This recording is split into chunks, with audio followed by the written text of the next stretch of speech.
Hello, folks. This is Bela, and I'm recording this intro solo as Mike is a bit busy wrapping things up for the semester.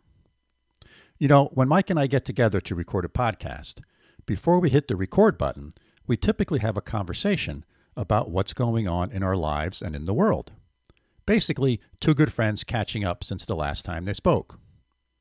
Back in episode 128, Mike and I did an experiment, and we hit the record button as soon as our conversation started, and we decided to include it as part of our regular podcast. We received some great comments from our listeners who said they really enjoyed that episode. We also received a very nice email from John, who suggested we make our pre-podcast conversation part of the podcast. Thank you, John, for your thoughtful email and suggestion. We always enjoy hearing from our listeners. Mike and I discussed John's suggestion, and we decided that we will make separate episodes out of our pre-podcast conversations. That way, when those listeners who are only interested in the unconventional path can easily skip over them. Not sure what we're going to label these episodes, but for now, we're going to call them our pre-podcast discussion. Also, I'm not quite sure how often we will release these episodes, as sometimes our conversations are not really podcast worthy. Well, enough of the introduction. I hope you enjoy this episode. Good morning, Michael. How are you? Good. How are you? I'm well, thanks. What's new? As usual, in your neck of the woods? Good to see you. What's new? Yeah. Well, yesterday was almost 60 degrees here. Oh, dear. And tomorrow we're supposed to not good for have skiing. 6 inches of snow. So, Oof. yeah. Did you get skiing at all? Yeah. We opened. They opened up the day after Thanksgiving, so late November. And I went up this week. I went up on Wednesday. Tuesday. And last week I was up on Wednesday. It was okay. There's really no natural snow. I mean, there was a little bit, in the woods, but it's all man-made snow. So if it wasn't for the man-made stuff, there would not be any skiing. It's a slow season compared to last year. But, the COVID stuff is still here. So it's sort of an awkward ski thing. You need to wear a mask when you're standing in line waiting to get on the lift. If you're riding the lift with someone else, you need to wear a mask. Inside any buildings, you need to wear a mask. So it's, and I think as last year, they limit the number of tickets they're going to sell. So they're capping their capacity. Normally, they don't really cap the capacity at all, but they're going to cap the capacity as they did last year. So, yeah, COVID is still here, big and strong. Were people compliant at the resort? Yeah, for most part. Mountain? Yeah, for the most part. There's some people need to be reminded, and most of them do it. Sometimes they roll their eyes or, they give you a look. But for the most part, people are pretty compliant. Look, wearing a mask is a pretty easy thing, right? I mean, if I look at all the things that I need to do, that are sort of painless, especially for skiing, right? With safety equipment and all the things, yeah. Right? It's on the painless end of the spectrum when it comes to things that they're asking you to do. So I myself happily comply. If you think I should wear a mask, fine, I'll wear a mask. No big deal. And they just instituted those restrictions now here in New York State. The governor just came out this week and said anything indoors, you got to wear a mask. And either everyone needs to be masked or everyone needs to be vaccinated, but you can't mix and match. So you can't have non-vaccinated people required to wear a mask and vaccinated people don't have to wear a mask. It's either everyone needs to be vaxxed or everyone needs to wear a mask. Interesting. Yeah. And then, of course, I think in New York State here, the day after she made that announcement, like 10 or 11 counties came out and said, we're not going to enforce that because we don't have any resources to enforce it. Basically, the state left it up to the counties to enforce it. And they're going, how are we going to enforce it? you know, and here again, it's this interesting thing that happens here where we bat the tennis ball back and forth across the net. We at the federal level, we want to do this shot mandate, but we're going to require corporations to enforce it and do it. At the state level, we're going to require masks, but we're going to let the counties figure out how to enforce it. Well, the state controls the state police. Why don't they have the state police enforce it? So it's right. It's this interesting sort of, I want to get this done, but I don't want to be the bad guy in the situation. I want to let someone else have to be the bad guy. Strategy, formulation, and implementation, right? It's been, we've been writing about that as academics for 50 years, right? Yeah. Chandler, I think it was, in like 1936, right? It was like, yeah, you have to, it's one thing to design the strategy, it's the other thing to implement it. And even the best strategies, poorly implemented, are useless. Yeah. So we need to go back to basics and just, develop the strategy, implement the strategy. Needs to be aligned. And, here we never went away from indoor mask mandates. Yeah. Been in place the whole time. Yeah. And so in Germany, does the government take an active role in sort of, here in the United States, we do a lot of things where we ask corporations to do things, right? The mask mandate at the federal level. Health insurance is fundamentally provided by companies, yep. Right? And so there's a lot of things that are enforced by your employer or provided by your employer. Is it the same way in Germany? So health insurance is not. It's completely separate. So it has no tie whatsoever to your job other than work. A lot of jobs pay, give you subsidy, will pay. So like for, now I have a different setup because I'm in the civil service, but if you're just generally a regular employee, some companies will pay for part of the premiums that you pay or all the premiums that you pay. So depending on your income level. So, so that's kind of interesting as a benefit, but in general, no, it's not. It isn't flat out. Let me go back a step. It's flat out. The companies have no responsibility for health insurance at all. As far as things like vaccination mandates and things like that, so here we're not even allowed to ask if employees are vaccinated. So it's a very different approach. It's very hands-off. There are some categories of workers where I think they can, but it's specified, right? And then the employer, I guess, would enforce that, but it's pretty cut and dried. It's not, right? It's, yes, the government says this, and this is your job, and so this is what you do.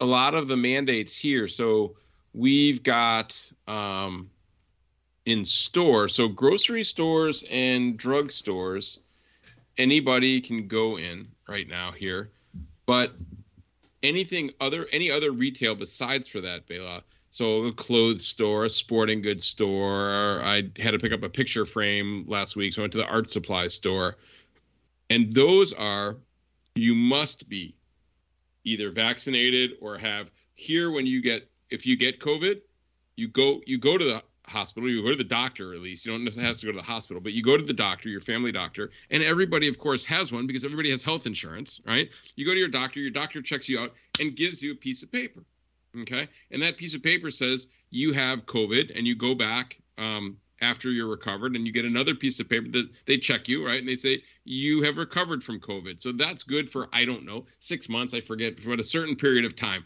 right, that you've recovered. So you either have your vaccination, mine is on my phone. You can get a little card. There's a paper book, but some format, you show your vaccination, you show your ID. And again, everybody must have an ID here. It's not like the US where it's your driver's license. Everybody has a identification card. It's separate from your driver's license. You must get one. So you show that. You show your vaccination or your letter. And then they let you in. And the store enforces that. So at the checkout, they've kind of built little booths, and kind of you pass through, and they say before you go in, make sure you have your mask on, make sure you have your certificate and your ID ready. Yeah. And you go in and you show it, they check, they scan, everything's got a code, they scan it, it comes up, matches your license, in you go. Takes, I don't know, 15 seconds. Yeah. Right? Yeah. But everybody in that store is vaccinated or recovered, certified, right? Yeah. I'm sure there's been a few small fakes, right, where people have faked it, but the vast majority of, at least where I live in Germany, is highly compliant. So the companies enforce that. So I think it's a little bit of both. That's a long answer to a short question, Bela. So there are some where the companies enforce it, but there's other things where they don't need to worry about it. And even like sick days, there are no sick days. And as long as you have a letter from your doctor, you don't go to work, and they don't want you to go to work. Yeah. Right. Because they don't want you to get other people sick. Yeah. Yeah. And if it gets to a certain amount of days, I forget exactly what, you go over to the government's short-term disability program. And so again, and then you get paid, but it doesn't come out of the company's pocket. Yeah. So it's just a whole different mentality toward these things. Yeah. And I'm not saying it's better or worse, but it's different. Yeah. I totally agree with you. It's different. Well, it's interesting. I mean, I think it's better because I moved here, but I mean, I see arguments on both sides. Sure. Yeah. There's some things that some people will find better and other things that people will find not as good. But it's interesting. Different strokes for different folks, and that's why people move, right? Right. To go live in a place where it's more aligned with their preferences. So it's interesting that there in Germany, they sort of give you credit for having COVID, right? They assume that you've got some antibodies, and they're giving you credit. And it looks like the vaccine wanes too, right? That's the whole reason we're getting boosters and all that stuff. So that's interesting because they haven't done that here as far as I know. A lot of people have talked about, well, they should, but they haven't, because a lot of people have had COVID. Right? Yep. Yeah. Interesting. Yep. And they're always kind of adjusting. So like at first they said boosters for 6 months. And I read the same thing in the US, but they do adjust these time windows too. So they said, okay, it was 6 months, and then they changed to 5 months. And, so we just got ours last Saturday, and I had to go to the pharmacy. Okay, and we have these cool pharmacies here. They're like old school pharmacies. We have a drugstore which doesn't really sell, which has no pharmacy, and that was where you can buy like bed or bath products and shampoos and hairspray and toothpaste and all these things, right? But they don't do prescriptions in these stores. Okay. If you want to get any kind of medicine, you go to the apotheca, to the pharmacy, and they have a few little kind of specialty products that are more expensive, but you can't buy like mouthwash, you know what I mean? Right. Or you can't buy normal toothpaste. They have all of the specialty toothpaste. And then if you have and so there's some things, and then there's two classes of these kind of medicines, right? So there's one class that the pharmacist can prescribe you. So you can go in and say, oh, I've got a cold, or I have a backache, or right, I have this thing on my fingernail or whatever, and they'll look at it and they'll say, how long have you had it? They'll ask you some questions, right? And then they can give you, there's a whole set of drugs that they can give you. You can't buy off the shelf, but you don't need to go to the doctor for. You don't need a doctor's prescription. Yeah. Some of these are like herbal homeopathic medicines, and some of these are medicines that are definitely over the counter in the US, and some of these are definitely prescription, but kind of light prescriptions, I guess, right, in the US. Yeah. Okay. And then your doctor gives you a receipt, a prescription, also, and then you can take it in and get it filled. But there's no like refills. Like I think you just can go back and I say I need another one, and they give you another one unless it's something, narcotics or something like that. Yeah. So it's really interesting. And then, you pay for, so it depends which kind of insurance you have, public or private. And my wife is public and I'm private. And that's a whole nother long story. But, she would just go in and show her insurance card and then walks out with the medicine. There's no money exchanged. Yes. For me, I have a little different system. I have to pay and then I get the receipt, but the receipt is printed right on the code's printed right on the prescription. They give it back to me. They fill it. I scan it with my phone, and a week later, the money goes directly into my bank account. Yeah. Yeah. So you went there to get your booster. So did you have to go to the? So so I had to get the piece of paper. So it's interesting. I went to sometimes the first time I went to get my second vaccination, I got the paper there. And that was at the big local vaccination clinic. This time, if you go to like a doctor's office or a small clinic like I did, they just give you a little paper thing, and you take it to the pharmacy and for free, and then they validate it for you. So now it's in my app, and if I show it, and it's recognized everywhere, it's got a QR code that they can scan, and it pops up and says, "Yep, it's good," and here's the information, and they check your license and it matches up. Yeah. So, yeah. Interesting systems. Yeah. Yeah. Well, we have a hodgepodge of all those types of things here, as you can imagine. Right? Yeah, it's much more states and various different counties and municipalities, and it's a real hodgepodge. Now, you said you and Sandy were thinking of coming back to the United States for the holidays.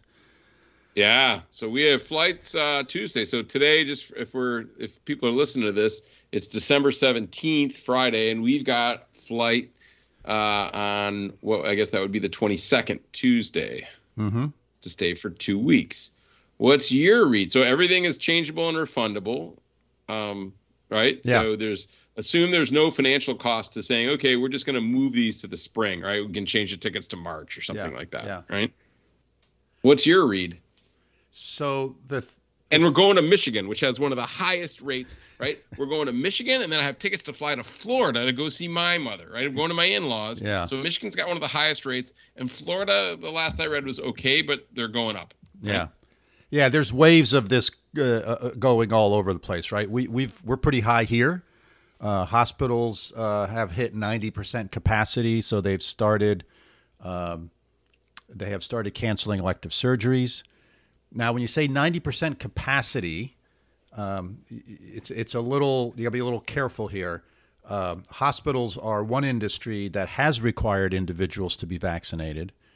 And most of them have not. Again, it's the hospital doing this, not the state or the county or the government. And many of those hospitals have not given any types of exemptions for that. So many hospitals have lost people. So we got this double thing going on. We got this staffing. We've had a nursing shortage here for years, and now we've have not only just an additional nursing shortage because we've lost some nurses and other staff people as well because of their refusal to get a vaccine for whatever reasons, right? That's their choice.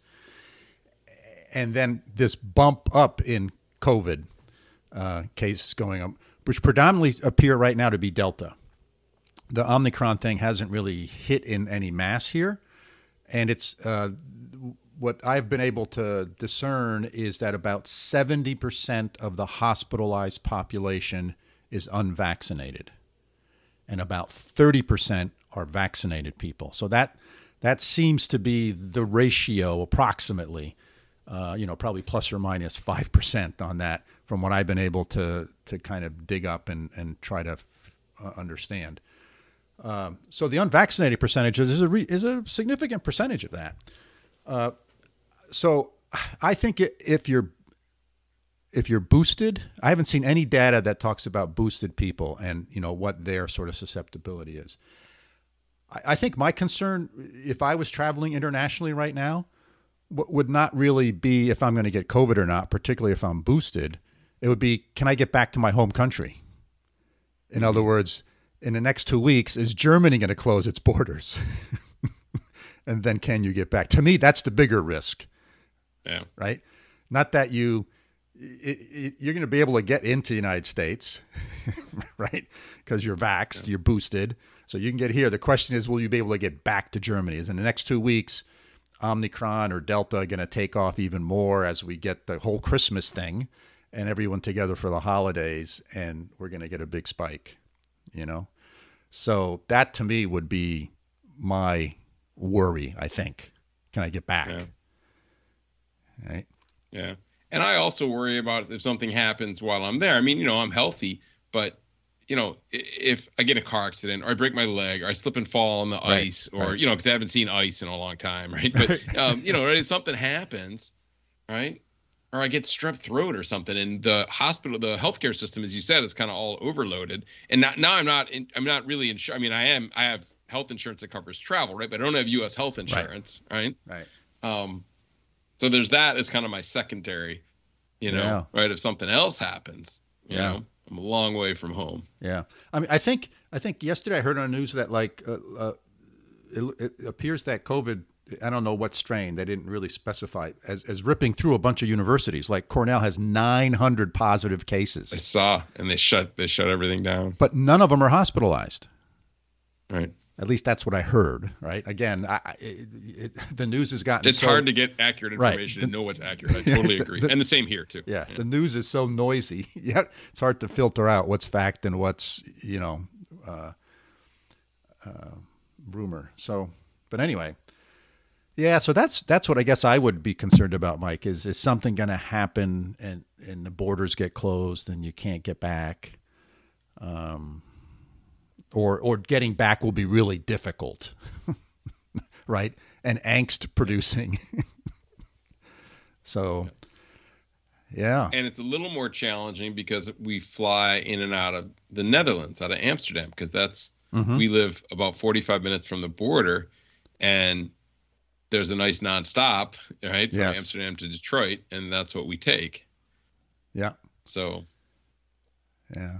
I don't know. It's a tough decision. I'm glad I'm going to sit down tomorrow and kind of go through the options. And yeah, I mean, Elaine and I are laying low. I mean, we're basically see family direct. We see the kids and the grandkids. Yeah. That's it. We don't socialize.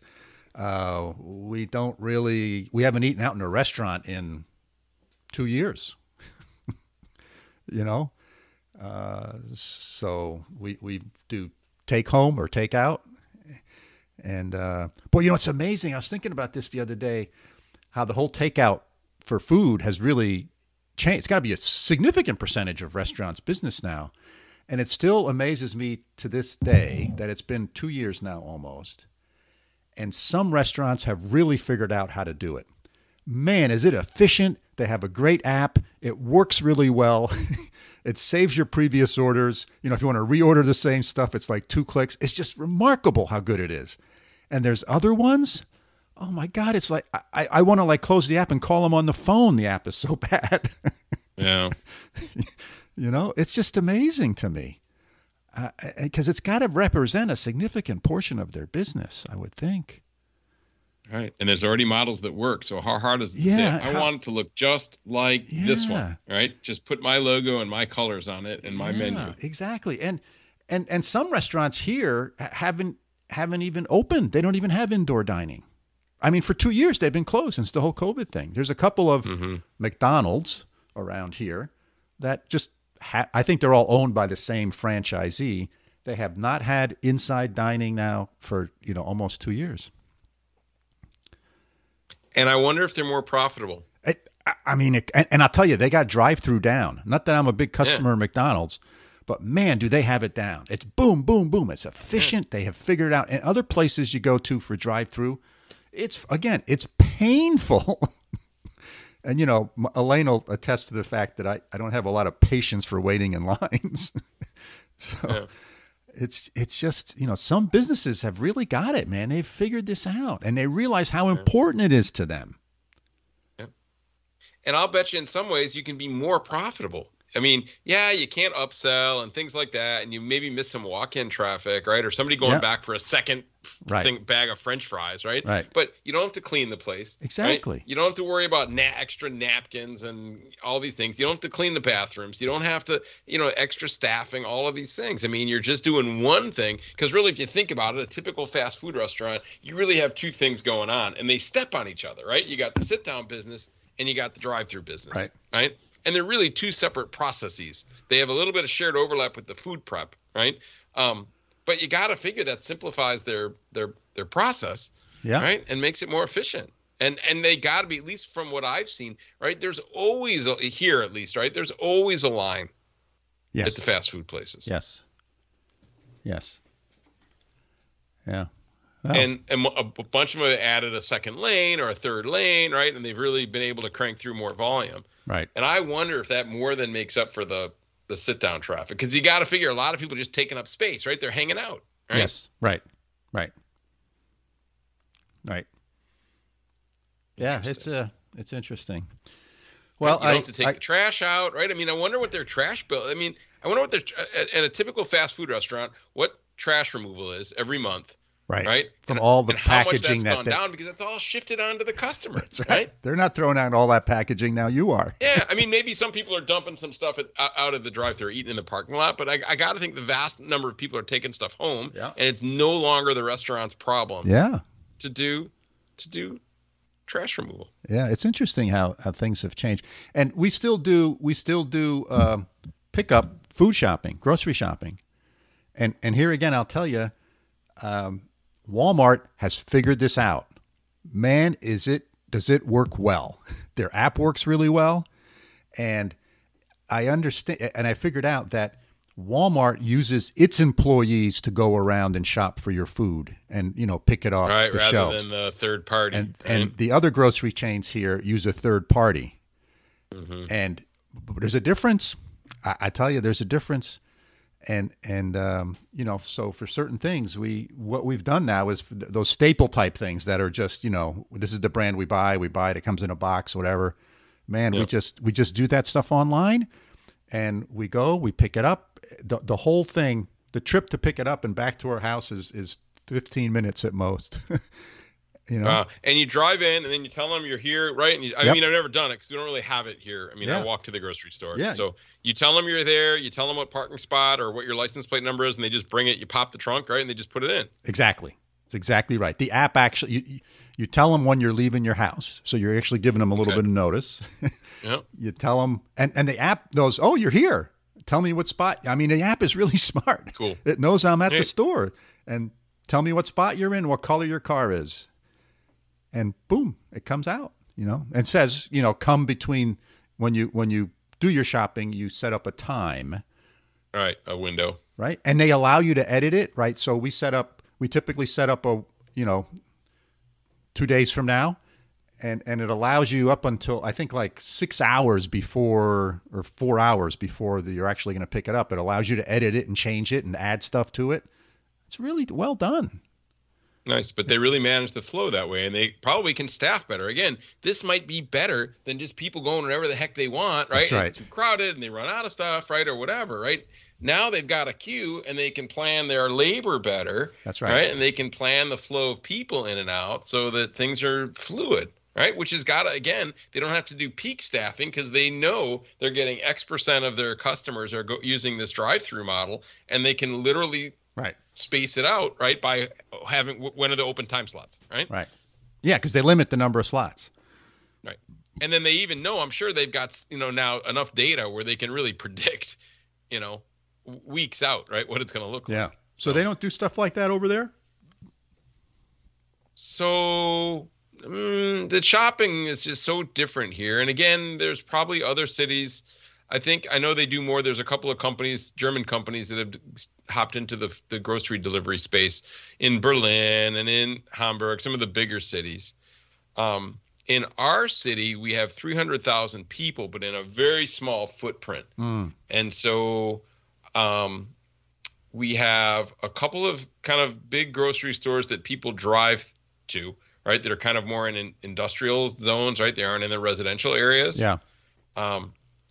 But then the vast majority of grocery stores are small. So the footprint is much smaller, and they're more kind of neighborhood grocery stores. And the vast majority of people walk to them. We've got some in our neighborhood. There's not even a place to park if you wanted to. Only biking and walking. Right, to the grocery store. And it's small. It's a little bigger. It's probably halfway between like a big Walgreens and a small, Price Chopper or whatever you got up there. Yep. Right. Yep. And so, and there's some different variants of that. So like we live in a bounty. One of the things we love about our neighborhood is we have a bounty of grocery stores. We've got within literally a 5 or 6 minute walk, we've got 2, kind of like mini Whole Foods, so organic kind of natural grocery stores, right? We've got 1, 2, 3, 4, four, five, one, two, three, four, five kind of not huge grocery stores, but kind of full size grocery stores. Mm-hmm. Six. Wow. Within 7-minute walk. Wow. Okay. And two of them, one's Aldi and one's Lidl, right? And you know Aldi, right? Yep, sure. The discounters. And then we've got another brand called Reva, and that's kind of a mid-priced grocery store, kind of like a Price Chopper, I think. You're right, you have Price Chopper there. Yeah, right? we do. If I remember correctly. But like a Safeway or not a super big one, but a kind of a small regional chain, right? Or national chain. And they have Reva all over Germany. And they've made a couple of acquisitions. So there's like 4 in the neighborhood, and I think 2 were one and 2 were the original, and 2 were bought a few years ago. And then we've got these 2 other kind of regional chains that are those you can ride your bike to. That'd probably be a 20-minute bike ride. But that's where we'll go once a month and do a big shopping and take the car. Yeah. So kind of once a month we'll do a big shopping and take the car, and they have kind of big parking lot, and they're still not quite as big, and they do have stuff. Both of these 2 have kind of stuff and groceries, so kind of like Meijer if you're in the Midwest, or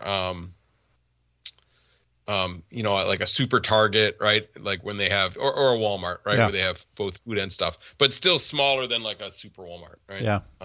But they have both, and so those we go like once a month, but twice a week. And our fridge is smaller. Like everybody has smaller refrigerators. And we don't have storage space. So before COVID, we went to the grocery store 3 times a week. And now I do kind of 1 larger every week and maybe 1 little small one. So definitely down to 2 or kind of 1.5. Yeah.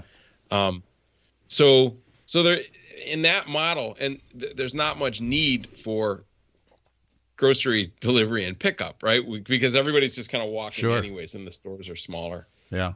But I do know in some cities there are a couple of places where you can do a grocery delivery, but it's not as common. Yeah. I mean, as it is right now. But it's funny, there's no express lines. Okay. My grocery store. And when my mother-in-law, maybe I told you the story, but when my mother-in-law was here visiting before COVID, she got mad. And I'm like, what's the matter? And she's like, there's no express line. And I'm like, the whole thing's an express line, right? Everybody's putting it in their backpack or carrying it home. Nobody's got these, the carts are small, and nobody's got a full cart. Everybody's got like 18 or 20 items, right? Yeah. I'm like, the whole place. And she's like, she looked around. She's like, you're right. Right. And I'm like, yeah, it's just a different model of grocery shopping. Yeah. Cool. Well, I hope you guys figure out what you're going to do on your trip. That's not an easy decision, right? What would you do? Go or push? Well, I'll tell you, I think that if it was Elaine and I, knowing how sort of conservative we are about these types of things, we would probably not travel. There would be a lot of angst about it because family is really important to us, and we really enjoy seeing family and doing all those things. And we're so thankful that we live relatively close to family, right? We're 20 minutes from one son and the granddaughters, and a 4-hour drive from the other one. So that's really, it works out well for us. But yeah, I don't know. I'm down on traveling. I don't mean I'm down on it, but I'm very cautious about traveling. And it makes me anxious. It makes me nervous. So it's not an enjoyable thing. If you understand what I'm saying, right? Right. Like it used to be. Yeah, I used to love traveling. You're all excited, right? Exactly. Yeah, I have over 1 million miles on American Airlines. So I mean, I have traveled a lot, and I used to like it a lot. And now I'm anxious about it. I'm nervous about it. Even when I'm driving, you're stopping at the rest area, and I'm like. It's really changed. So I don't know. I think this notion of, of life in a community, the value of that is, at least in our minds, is increasing, right? As opposed to this, let's take the family and scatter it all across the world, which was a model that worked very well and it had a lot of advantages. And it still works, but you have constraints, right? That we see. Right. You might not be able to see everyone as often as you like, right? So, probably pre-COVID, you might come to the States 2 or 3 or 4 times a year. And now it's, maybe once or maybe once every other year. Yeah. So yeah, it's Yeah, I don't when know, we went Mike. in August, we were in the kind of the well of Yes. the wave, right? So it was still a little risky, but a lot less than right now. And yeah, and it's hard to predict. Yeah, and I think that, like you said, the risk is for unforeseen events, right? I don't think the risk is that you're going to get COVID, right? You're boosted. I'm pretty confident about that. The risk is the borders get closed, or like you said, you have an accident or get something else, and you have to go to the hospital, and And I also now, all of our direct relatives and our direct friends are vaccinated, but I don't know about boosted. And the other thing, when I'm flying through Amsterdam airport, right, and that's where there was that early kind of wave of Omicron was detected there, and I don't want to also carry something. I mean, I know the science suggests that the load is smaller when you're vaccinated, but it's still feasible, right? And, you're definitely so you're that's kind of definitely a carrier if you're vaccinated. Yeah. That's clear. It may be not as strong a carrier, but you're still a carrier. Right. And that's the third level of, it's not myself so much that I'm worried about too, but I don't want to create a problem somewhere else in the world, right? From bringing something from Europe over. Right. Yeah, exactly. Well, I'll let you know what decision I make, but I appreciate your wisdom as always. Yeah, well, yeah. Well, all right. That was good, Mike. Always good to catch up. Yeah. I'm glad you're doing well. Well, that's it for that episode. I hope you enjoyed our pre-podcast discussion. As usual, we always appreciate your comments and suggestions. You can reach us at bela.and.mike@gmail.com. Take care and see you next time.